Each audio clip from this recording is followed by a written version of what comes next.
Welcome back to another video with Hugh James, and I'm down in the Cardiff office again today, and I'm with Fran and Ruth, and today we're going to be talking about noise-induced hearing loss, or military deafness as it might more commonly be known.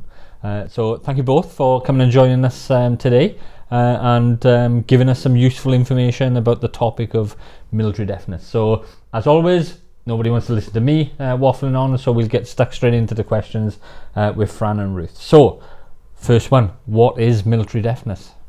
So during your service, you may have been exposed to a specific incident of noise exposure, or perhaps to a prolonged period of exposure to excessive noise levels from various sources, such as weapons fire with live and blank rounds, military vehicles, aircraft, helicopters, noisy tools and machinery, or even brass bands. So the MOD, like any other employer, owes its personnel a duty of care and to provide safe and adequate hearing protection. And what we see from speaking to our clients is that more often than not they haven't been provided with adequate hearing protection to safeguard them from the risks of hearing loss and tinnitus. Okay, and is there any kind of levels that are specific for noise decibels, for example? Yes, it's 85 decibels. Any noise level at that level or exceeding that for a prolonged period of time can pose a hazardous level of noise for you.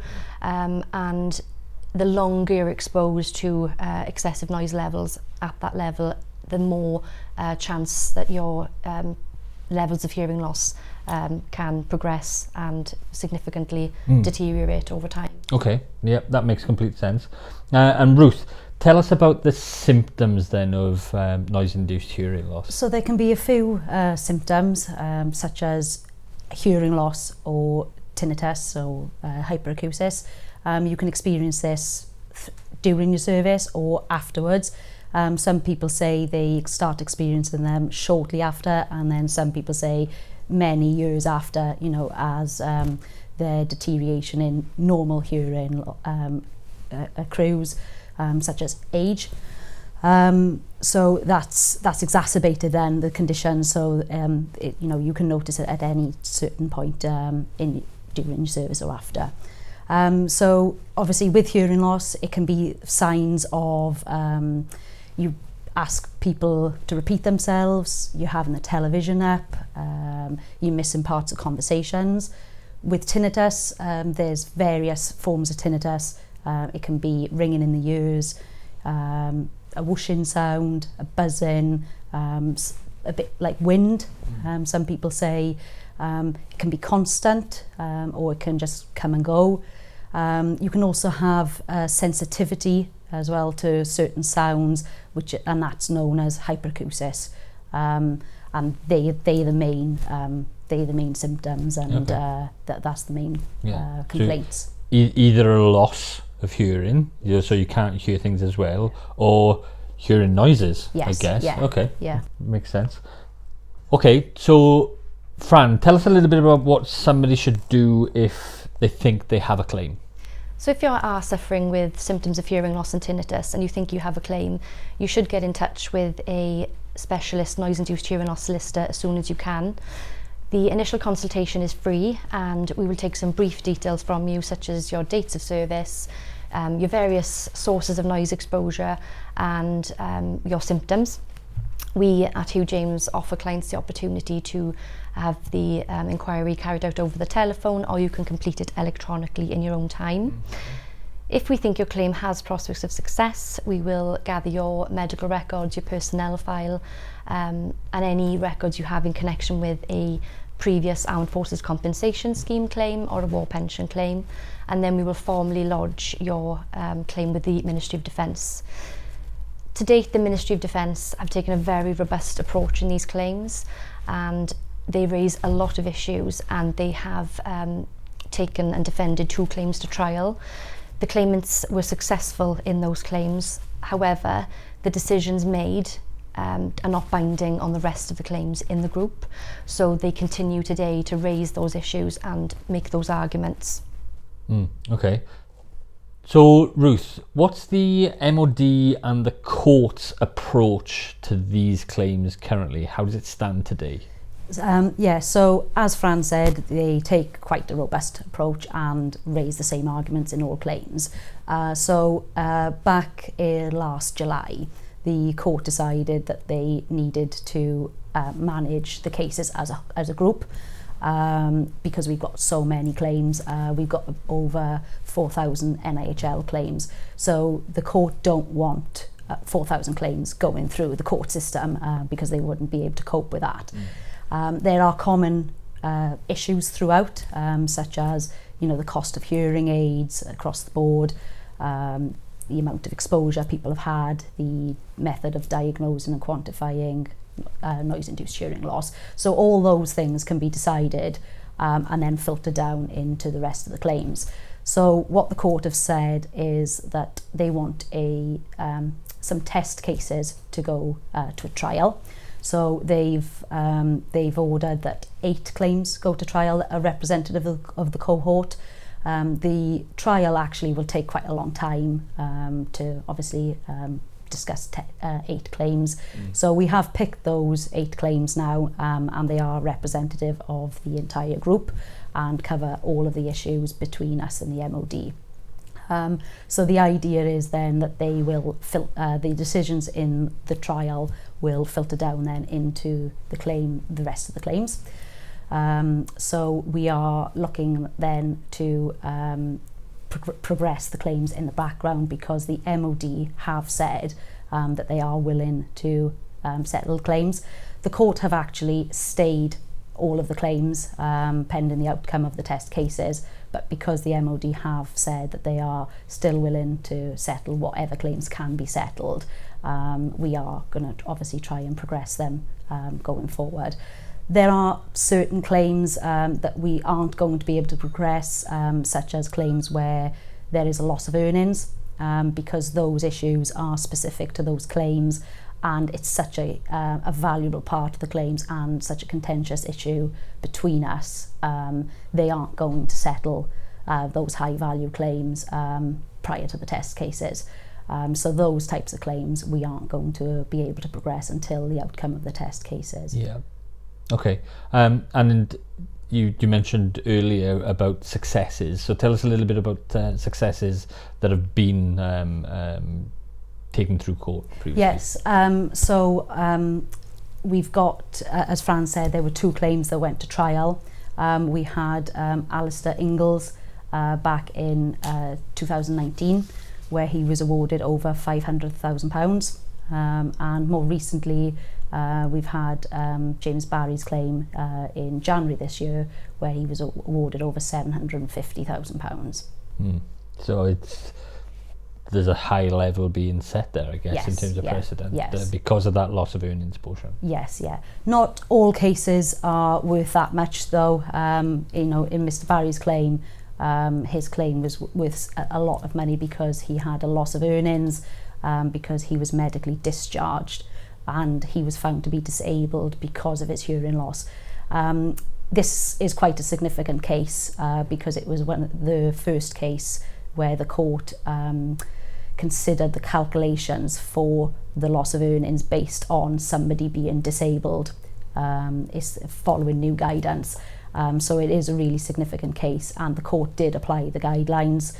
The MOD didn't agree with the court's approach in Barry, and they did look to appeal this specific part of the award. But recently we've had a decision from the Court of Appeal that was refused. So that does draw a line in James's claim for him. And he can now get on with his life now, and he's going to have all the money that he deserves. Yeah, absolutely. And I think that's the important part, isn't it? Getting on with your life. And you said that the claims can take a long time. But Fran, are you aware of other claims going through quicker? We have become increasingly aware that other firms of solicitors are settling claims a lot quicker. We've had inquirers contact us to say that they may have been awarded compensation payments between £5,000 and £10,000. Now, whilst we're not aware of the individual circumstances of those claims, compensation awards in that region are usually the starting offer that the MOD make in our claims, and we persevere and we ensure that we plead our clients' claims to how they should be, and we will push for that. Especially, you know, James Barry's claim, he was, you know, relatively young, was wearing hearing aids, had significant financial losses in the past and future for him. He had a really good outcome for him, and we aim to provide that outcome for all of our clients, no matter, you know, how old, how significant, you know, their hearing loss is. You know, we will make sure that we push and argue the issues that are relevant to that claim and make sure that they get the appropriate compensation. Yeah. So in terms of those low level, in terms of the thousands initial offerings, was that the same with Mr. Barry, Ruth, in his case? Yes, yeah, it was. So in James's case, very early on, they made an offer of just over £1,000. Then about 12 months later, then when we issued proceedings, they increased that to £22,000. Then obviously further on in as the case progressed and we obtained all the evidence, they did make higher offers then, but we were too close to trial, and you know, by that point we knew how much James's claims were really worth, so we were able to advise him very well then.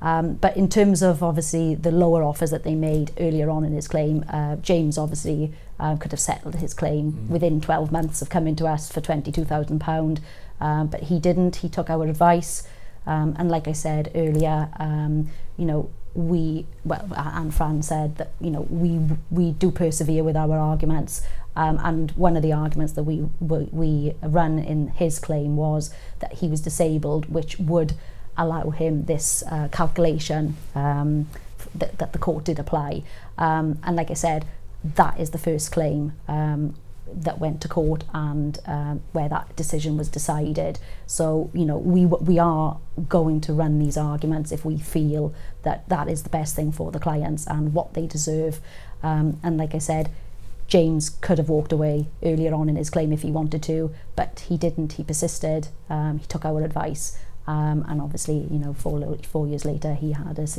very significant settlement, and one of the highest settlement awards that's been given by the courts in this country. Yeah, and it's right, isn't it? Because if your health, well-being, ability within life has been impacted by an injury of whatever kind, then the settlement should allow you to put that right, and, you know, not just £1,000 to buy yourself a set of hearing aids. So it's the loss of earnings, the impact to your life beyond that. So it's right that you do persist with the claim and push that through. Yeah, this is money that he should have had throughout his exactly. career. Yeah. So it's not compensation. Absolutely, it's not an award for. No, sorry, we did that. Exactly, it is money money that he would have earned without that impediment, I guess. Yes, yeah. Oh, okay. And what about making a claim if you're still in the military? How would that affect your career? Yeah, so obviously we act for people who have left service and who are currently in service. They shouldn't, making a claim shouldn't impact your career at all. You can't be discriminated against. Yeah, you can't be discriminated against for making a claim. In fact, for just one example, one of my clients was obviously pursuing a claim and was still in service, and he was promoted. So no career should be curtailed because you're making a civil claim, and everybody has the right to make a civil claim, even if you've been refused a war pension or AFCS claim in the past. You can still pursue a civil claim if you want. Okay, as always, some great information there. Thank you very much both for coming and sharing with us, and really interesting as well to hear about those past cases and the difference in terms of persistence and keeping going with your claim to get what's rightfully owed to that individual because of the change in their circumstances. So thank you very much for coming and joining us today. As with the viewers, if anybody wants to find out any more information, they can look over on the Veteran Owned UK website at the Hugh James page, or you can go directly onto Hugh James's website yourselves. So thanks very much for watching, and we'll catch you in the next video.